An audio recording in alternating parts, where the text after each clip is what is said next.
नमस्कार, आप देख रहे हैं जन टीवी और मैं आपके साथ आकांक्षा पारिक। खबरों की शुरुआत से पहले एक नजर हेडलाइंस पर।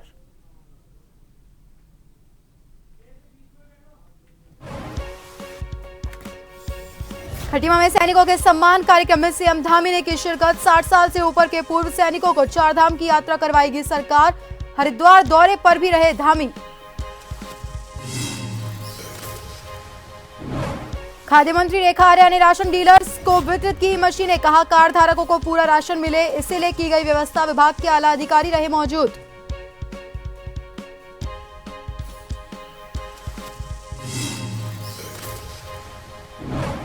उत्तराखंड में 30 अप्रैल से चारधाम यात्रा। 30 अप्रैल को गंगोत्री, यमुनोत्री और 2 मई को केदारनाथ और 4 मई को बद्रीनाथ के खुलेंगे कपाट। कमर्शियल वाहनों के लिए ग्रीन कार्ड।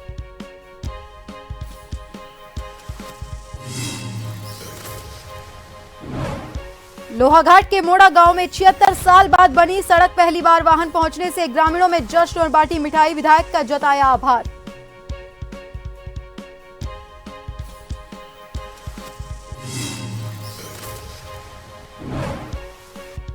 और देहरादून में बदलते मौसम को लेकर सतर्क। डेंगू और मलेरिया से लड़ने के लिए स्वास्थ्य विभाग अलर्ट मोड पर। 15 अप्रैल तक तैयारियों के आदेश।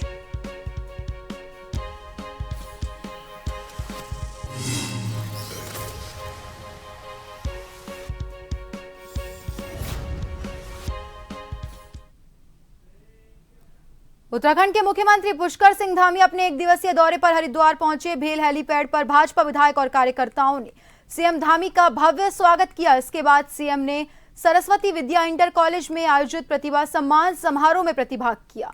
इस दौरान मुख्यमंत्री पुष्कर सिंह धामी ने चारधाम की तैयारी को लेकर कहा कि चारधाम यात्रा की तैयारी अंतिम चरण में है। सभी अधिकारियों की जिम्मेदारी सुनिश्चित की गई है। 2 दिन पहले चारधाम की तैयारी समीक्षा बैठक की गई है। सरकार की प्राथमिकता है कि चारधाम यात्रियों को किसी तरह की असुविधा ना हो और यात्रा उनके लिए सरल और सुगम हो। साथ ही उन्होंने कहा कि सभी स्टेक होल्डर के साथ समन्वय में बनाकर चारधाम यात्रा को सफल बनाने के लिए सरकार लगातार काम कर रही है। वक्फ बिल संशोधन कानून पर भी सीएम ने कहा, ये एक ऐतिहासिक कदम है। उत्तराखंड में भी हजारों वक्फ बोर्ड की संपत्ति से जुड़े हजारों मामले हैं। अब ये सभी संपत्तियां सरकार के नियंत्रण में आएंगी और जनहित के कामों के लिए इनका इस्तेमाल हो सकेगा।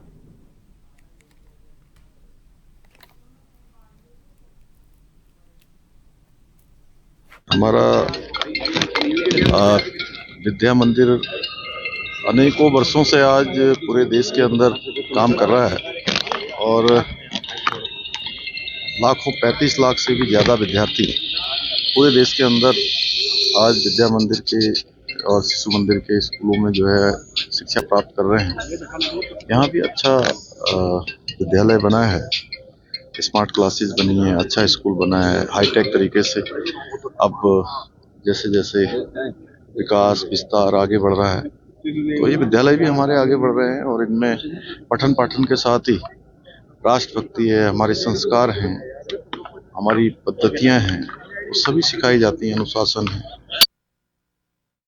सीएम पुष्कर सिंह धामी ने बीते दिन खटीमा में सैनिकों के सम्मान कार्यक्रम में शिरकत की। इस दौरान उन्होंने कुछ घोषणा भी की, जिसमें 60 साल से ऊपर के पूर्व सैनिक और वीर नारियों को बद्रीनाथ धाम की यात्रा सरकार की ओर से कराई जाएगी। साथ ही परमवीर चक्र विजेता के सम्मान में राज्य सरकार की ओर से 1.5 करोड़ रुपए दिए जाएंगे। सीएम की इस घोषणा को पार्टी प्रवक्ता ने सैनिकों के सम्मान में बताते हुए कहा, उत्तराखंड सैनिक बाहुल्य प्रदेश है और इन घोषणाओं के माध्यम से मुख्यमंत्री ने सैनिकों को उचित सम्मान दिया है। साथ ही कहा कि बीजेपी की केंद्र ही नहीं बल्कि राज्य सरकार भी सैनिकों के कल्याण में काम करती आई है और आगे भी करती रहेगी।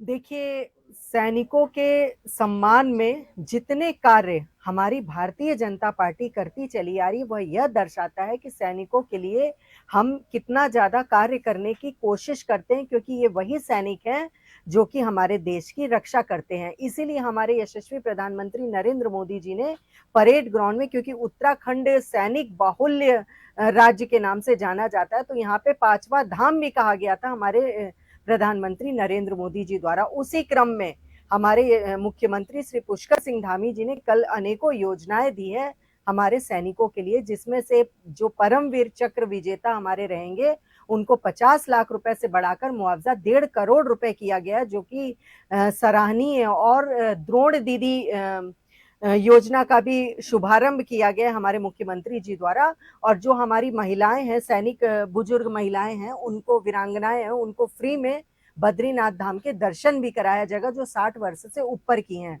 तो ये सभी योजनाएं यह दर्शाती हैं कि हमारे मुख्यमंत्री श्री पुष्कर सिंह धामी जी के लिए हमारे सैनिकों का सम्मान प्रथम दृष्टया हमेशा से चलता चला है और चलता रहेगा। तो कहा जा सकता है कि सैनिकों के सम्मान में माननीय पुष्कर सिंह धामी जी मैदान।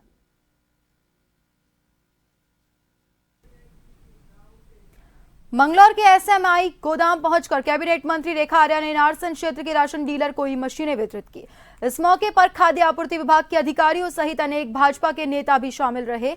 इस मौके पर पहुंची कैबिनेट मंत्री ने कहा, सभी राशन डीलरों को पूरा राशन मिले, इसकी व्यवस्था जल्द ही की जा रही है। इसके साथ ही राशन डीलर के हित में जल्द ही कई कदम उठाए जाएंगे और सभी राशन कार्ड धारकों को पूरा राशन मिले, इसके लिए ही इन मशीनों का वितरण किया गया है।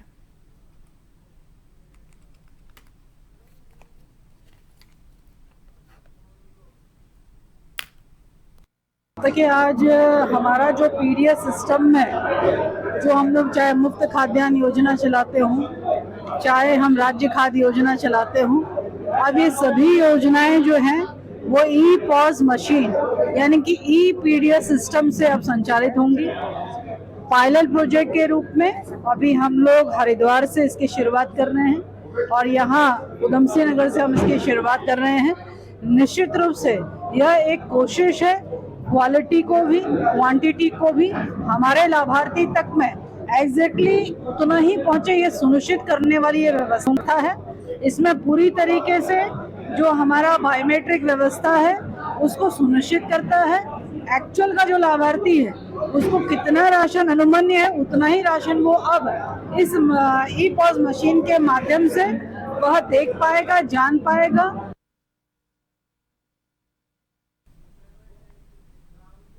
गुजरात के अहमदाबाद में हुए कांग्रेस के अधिवेशन में सोनिया गांधी हिंदुस्तान और राहुल गांधी हिंदुस्तान जिंदाबाद के नारे लगे, जिसका वीडियो सोशल मीडिया पर जमकर वायरल हो रहा है। वहीं इस वीडियो को लेकर बीजेपी ने कांग्रेस पर वार किया। बीजेपी मीडिया प्रभारी मनवीर चौहान ने कहा, कांग्रेस पार्टी परिवारवाद और एक ही परिवार की पार्टी है। ये नारे आज नहीं बल्कि इंदिरा गांधी के समय से लगते आ रहे हैं। मनवीर चौहान ने कहा कि कांग्रेस के लिए पार्टी पहले है और देश बाद में है और इसीलिए कांग्रेस परंपरा को आगे बढ़ा रही है।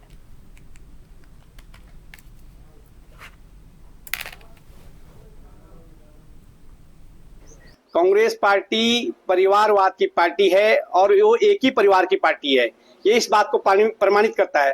पहले भी जब इंदिरा गांधी जी उनकी नेता हुआ करती थी तब भी Indira is India, India is Indira के नारे खूब लगाए जाते थे। इसलिए जो अब नारे लगाए गए हैं तो निश्चित रूप से कहीं न कहीं कांग्रेस की परंपरा चल रही है, उस परंपरा को आगे बढ़ा रहे हैं और ये प्रमाणित इस बात को करते हैं कि कांग्रेस पार्टी के लिए देश पहले नहीं है और उनके लिए कोई विचार पहले नहीं है। उनके लिए पहले उनके परिवार जो पार्टी उनको कहा जाता है वही परिवार के लिए सर्वश्रेष्ठ है।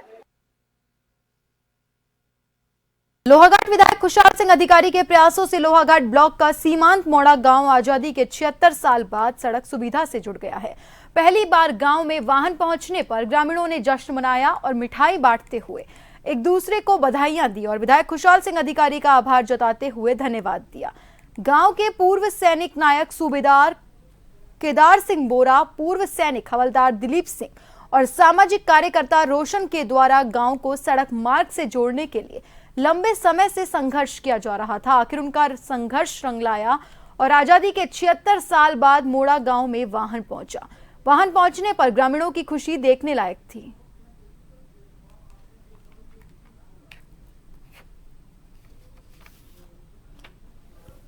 विधायक जी का बहुत बहुत आभार व्यक्त करता हूं, जिन्होंने बहुत संघर्ष के बाद हमारा संज्ञान में लेते हुए पूरे हमारे क्षेत्र के जितने भी ग्रामवासी हैं उनको सीमांत क्षेत्र में रोड पहुंचाने का काम किया है, सराहनीय काम किया है।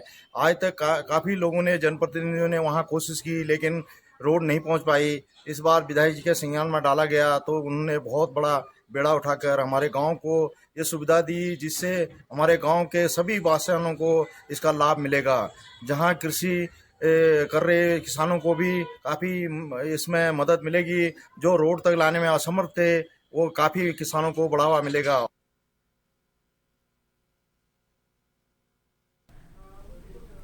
काशीपुर में चल रहा चैती मेला टेंडर प्रक्रिया के बाद ठेकेदारों की मनमानी के चलते प्रभावित होने से चर्चाओं में है। पूरे मेले में सभी दुकानदारों के साथ ढोलक का बाजार भी प्रभावित हुआ। चैती मेले में जहां 25 से 26 ढोलक व्यापारी पहुंचते थे, तो वहीं इस बार उनकी संख्या घटकर महज 6 रह गई है। काशीपुर में लगने वाला कुमाऊं का सुप्रसिद्ध चैती मेला इस बार 30 मार्च से शुरू हुआ, जो कि 27 अप्रैल तक चलेगा। चैती मेले में पिछले सालों से ढोलक बाजार लगता चला आ रहा है। पूर्व में यहां मेले में आने वाले श्रद्धालु मेला घूमते थे, तो वहीं पड़ोसी राज्य उत्तर प्रदेश के अमरोहा से ढोलक का व्यापार करने वाले व्यापारी भी यहां मेला करने आते थे। मेले में आने वाले श्रद्धालु मेले से ढोलक खरीद कर ले जाते थे। पिछले कुछ सालों से चैती मेले का सरकारीकरण होने के बाद साल दर साल बढ़ती महंगाई ने ढोलक व्यवसाय की भी कमर तोड़ कर रख दी है।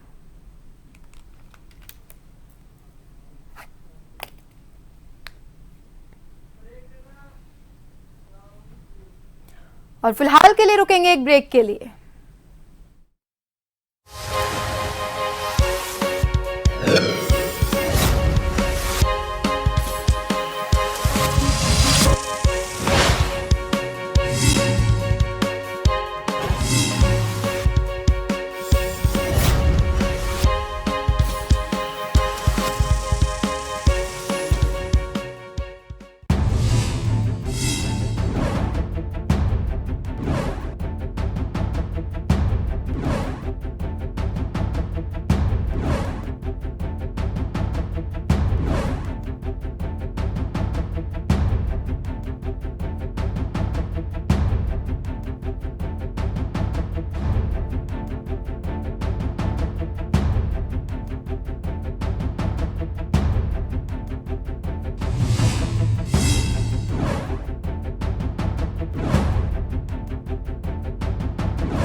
राजनीति के चक्रव्यूह के सियासी वीर, अपराध के अंधेरे की स्याह तस्वीर, मैदान में पसीना बहाते खेल के सितारे,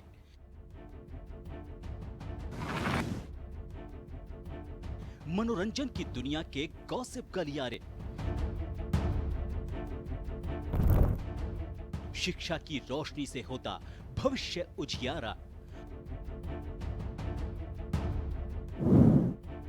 अर्थव्यवस्था हो या ऊपर नीचे होता मार्केट का पारा, हर हलचल पर नजर रखते हमारे खबरों के जांबाज। हम हैं जन टीवी, जन जन की आवाज।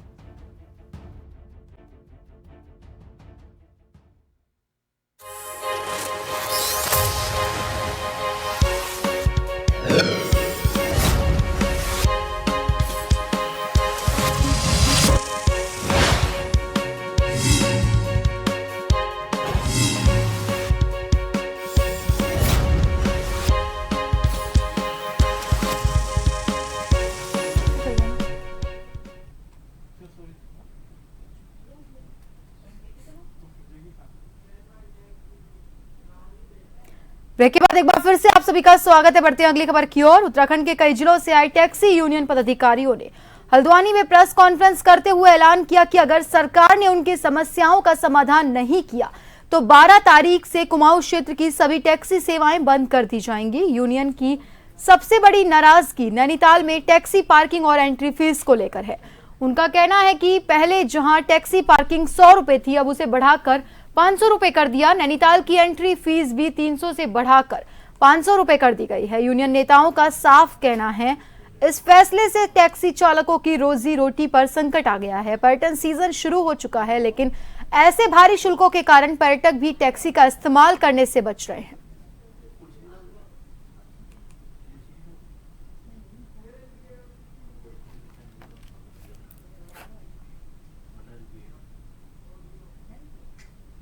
कुमाऊं महासंघ आज यहाँ पर एकत्रित हुआ है। ये हो रहा है जो टैक्सी वालों पर उत्पीड़न, कई बार से टैक्सी वाले शासन प्रशासन का उत्पीड़न झेलते हुए, मतलब पहले क्या हुआ, कैरियर पे निजी ग्लैंडर चला दिए गए रोक के, हमारी निजी प्रॉपर्टी पे, हमारी टैक्सियों पे ग्लैंडरों से हमारी छतें काट दी गई।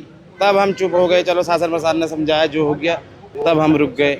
उसके बाद फिटनेस को निजी हाथों में दे दिया गया, बिल्कुल लूट मचा दी गई। 15-15 हज़ार रुपये एक टैक्सी वाले से लूटे गए। उसमें हमने लड़ाई लड़ी, फिर उसे आरटीओ ऑफिस में दोबारा जैसे पहले के भांति कराने के लिए लड़ाई लड़ी, फिर वो कराया, फिर उसे 1 साल बाद फिर निजी हाथों पे दे दिया गया। फिर उसकी लड़ाई करके थोड़ी उस पर भी रोकथाम, अभी भी 6200 रुपये फिटनेस पे लगते हैं। एक टैक्सी चालक ड्राइवर एक गाड़ी से कितना कमाता है? दिन भर में उसके 1000 रुपये कमाने मुश्किल होते हैं। अब रही बात नैनीताल पे, जो नैनीताल पे उत्पीड़न हो रहा है, 1000 रुपये गाड़ी टीवी नंबरों से अंदर एंट्री के लिए जा रहे हैं। अब वो बेचारा कहाँ से, टैक्सी वाला अगर 1000 रुपये देगा वो क्या बचाएगा, क्या कमाएगा? नैनीताल शहर के अंदर जो माननीय न्यायालय द्वारा एक आदेश दिया गया था शासन को कि आप लोग एक एसओपी जारी करें कि इसमें हम शहर के अंदर जो स्थानीय वाहन हैं इनको कैसे चलाएं, उत्तराखंड के जो वाहन हैं इनको कैसे चलाया जाए। 11 सितंबर 2023 से आज 2025 अप्रैल हो गया है, शासन ने आज तक इन लोगों को कोई एसओपी जारी नहीं करी कि हम इन वाहनों को कैसे चलाएं। नहीं तो माननीय न्यायालय ने तो इन लोगों से कहा ही था ना कि आप लोग इन टैक्सियों को चलवाइए करके, लेकिन ये लोग अपनी दशा और दिशा खुद निर्धारित नहीं कर पाए हैं, उल्टा उत्पीड़न अब हम लोगों का कर रहे हैं।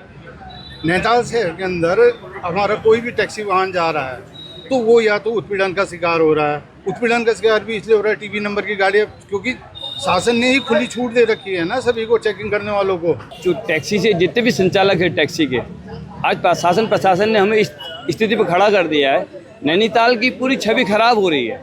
मैं बोलूँगा जो नैनीताल आप देख रहे हैं 2-3 दिन से, ये माहौल नैनीताल के अंदर भय का बना दिया है कि टूरिस्ट जो है नैनीताल की ओर ना आके मनाली शिमला की ओर कर रहा है, जिससे बिजनेस सीधे सीधे जो है मैं बोलूँगा कि बर्बाद हो रहा है। प्रशासन से मेरा अनुरोध है इस हमारे व्यवसाय को संभालने में, जो क्षेत्रीय हमारे प्रतिनिधि हैं, चाहे विधायक हैं, सांसद जी हैं, मैं उनसे अनुरोध कर रहा हूँ कि हमारा जो व्यवसाय है, आज आप देखिए नैनीताल में जो स्थिति बनी है, कैसे हम लोग अपना व्यवसाय चलाएंगे? हमारे पास कोई 4 धाम तो है नहीं, गंगोत्री यमुनोत्री है नहीं, एक छोटा सा शहर है नैनीताल है। अगर आप जैसे कोई भी टूरिस्ट उत्तराखंड में प्रवेश करता है तो नैनीताल से एंट्री करता है, और नैनीताल में ही आप देखिए, नैनीताल के अंदर हम जब घुस रहे हैं तो प्रशासन हमें जाने नहीं दे रहा है। मैं कह रहा हूँ आपको, अगर आप बोले 2017 की बात की गाड़ियाँ नहीं आएंगे तो आप ठीक है, हमें जगह बता दीजिए कहाँ तक हम जा सकते हैं। और जहाँ तक टोल का सवाल है, ये पार्किंग का सवाल है, हम उसका विरोधी नहीं है, नगर पालिका की आय नहीं आप बढ़ाइए, लेकिन 500 रुपये अगर 2 मिनट के लिए कोई गाड़ी जा रही है, इसको 500 रुपये की पार्किंग मत कीजिए।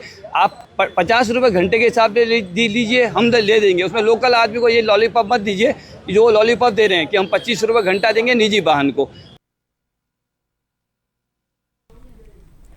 उत्तराखंड की विश्व प्रख्यात चारधाम यात्रा 30 अप्रैल से शुरू होने जा रही है, जिसमें 30 अप्रैल को गंगोत्री, यमुनोत्री और 2 मई को केदारनाथ और 4 मई को बद्रीनाथ धाम के कपाट खोले जाएंगे। चारधाम यात्रा के दौरान बड़ी संख्या में निजी और कमर्शियल वाहनों की आवाजाही उत्तराखंड में देखने को मिलती है, जिसकी वजह से उत्तराखंड में वायु प्रदूषण का खतरा भी बना रहता है, जिसके लिए राज्य सरकार ने किसी भी कमर्शियल वाहन के लिए ग्रीन कार्ड अनिवार्य किया है।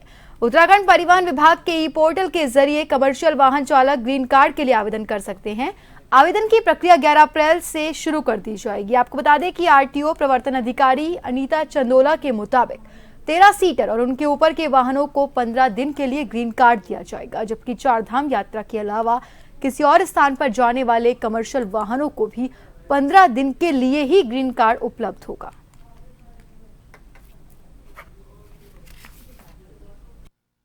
चारधाम यात्रा के लिए जो शुरुआत है वो रजिस्ट्रेशन तो 28 से हो रहे हैं पर्यटन के पोर्टल पर। 28 अप्रैल से सभी गाड़ियों के लिए जो कि कॉमर्शियल पैसेंजर व्हीकल हैं, चाहे वो उत्तराखंड राज्य से हों या फिर अन्य राज्यों के, तो चारधाम यात्रा पर जाने के लिए उनके लिए ग्रीन कार्ड बनाना अनिवार्य होता है। और ये एक ऑनलाइन पोर्टल के थ्रू जो कि परिवहन विभाग ने डेवलप किया हुआ है और 2021 से इसको हमने लाइव किया है। तो ऑनलाइन पोर्टल के थ्रू और ऑनलाइन मीडियम से ही ग्रीन कार्ड हम इशू करेंगे इस बार भी। और ये पोर्टल आम जनता के लिए 11 अप्रैल से खोल दिया जाएगा। हरिद्वार के भगत सिंह चौक के पास उस वक्त अफरा तफरी मच गई जब सड़क किनारे पड़े कूड़े के ढेर में अचानक से आग लग गई और आग ने देखते ही देखते पास खड़ी 2 कारों को अपनी चपेट में ले लिया। कुछ ही देर में दोनों गाड़ियां जलकर राख हो गई। सूचना मिलते ही फायर ब्रिगेड की 2 गाड़ियां मौके पर पहुंची और मशक्कत के बाद काबू पाया, लेकिन तब तक कारें पूरी तरह स्वाहा हो चुकी थी। घटना के वक्त मौके पर खड़ी कई अन्य गाड़ियों को समय रहते हटा लिया गया, जिससे एक बड़ा हादसा टल गया। फिलहाल आग लगने के कारणों की जांच जारी है।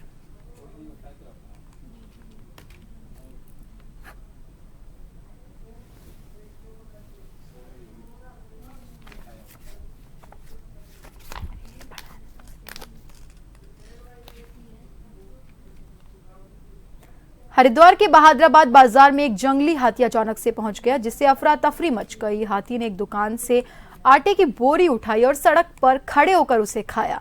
इस घटना का वीडियो सोशल मीडिया पर भी तेजी से वायरल हो रहा है। तो वहीं स्थानीय लोगों में वन विभाग की लापरवाही को लेकर नाराजगी है, क्योंकि ये क्षेत्र राजाजी टाइगर रिजर्व के पास है और जंगली जानवरों का आबादी में आना आम हो गया है। लोगों ने बाजार क्षेत्र में सुरक्षा के पुख्ता इंतजाम करने की मांग की है।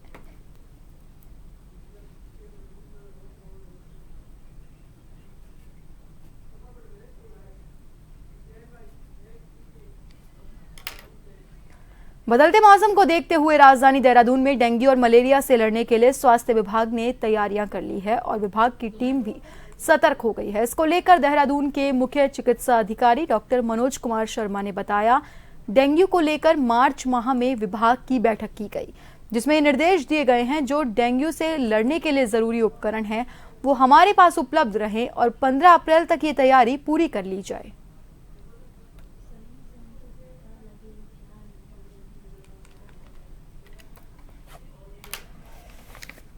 देखिए, इसको डेंगू को लेकर के मार्च माह में ही हमारे द्वारा जो है सभी अपनी जो विभागीय बैठक है उस संबंध में कर ली गई है और जिसमें कि ये निर्देश दिए गए हैं कि हमारे जो ज़रूरी उपकरण होते हैं, जो हमारी लॉजिस्टिक होता है, जो हमें चाहिए होता है डेंगू से लड़ने के लिए, वो पहले देख लें कि वो सभी हमारे पास में प्रचुर मात्रा में उपलब्ध है कि नहीं है।